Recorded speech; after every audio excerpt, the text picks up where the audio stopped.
Hi, I'm Justin Mackey, the Engineering Camera Team Lead and Mastcam Deputy PI, and this is your Curiosity rover report. One of the things that's so exciting about the Curiosity mission is that the rover takes so many pictures. And we've received a lot of questions about the cameras on the rovers, and we're here to answer some of those questions. The Curiosity rover actually has 17 cameras on it, which is the most of any NASA planetary mission ever. We start with the MARDI, or the Mars Descent Imager, which you may recall took pictures as the rover was landing on Mars.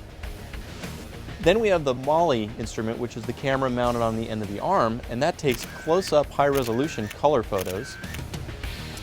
Down here we have the hazard avoidance cameras, or the HAZCAMs. There are 4 of these in the front and 4 in the back, and they're used to take pictures of the terrain near the wheels and nearby the rover. Up here in the mast, we have the cameras that take most of the pictures for the mission. We have the navigation cameras, which take pictures that are used to drive the rover. We have the mast cameras, which are color imagers used to do geology investigations. And then finally, we have the remote microscopic imager, which is part of the ChemCam laser instrument, and that's used to document the laser spots that the rover makes on the surface. Many of the black and white images that come back from the rover are from the engineering cameras, such as the HAZCAMs or the NavCams shown here.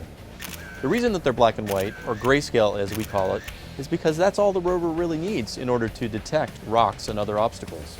Other cameras are color, such as the Mastcam imager, and the reason that they're color is because the scientists use the color information to learn about the soil and the rocks.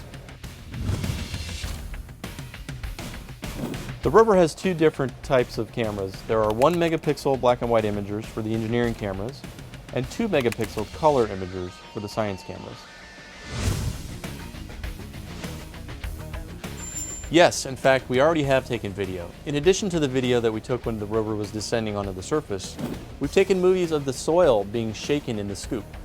The reason that we don't see more video is because the video files are pretty large, and because we have a limited downlink each day, the scientists prefer to take still images of new targets.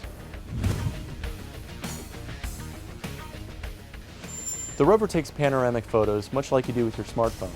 By taking individual pictures and then moving between the frames, you can acquire a collection of pictures that you can then stitch together into a single panorama.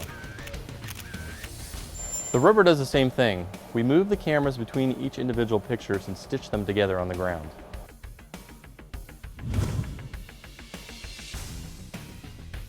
The rover is able to take its own picture using its robotic arm. Because the arm is 2 meters long, the rover is able to place the cameras out in front of itself and high above the rover deck. The self-portrait appears as though it's taken from a single wide-angle lens camera out in front of the rover, but it's actually a series of individual images stitched together.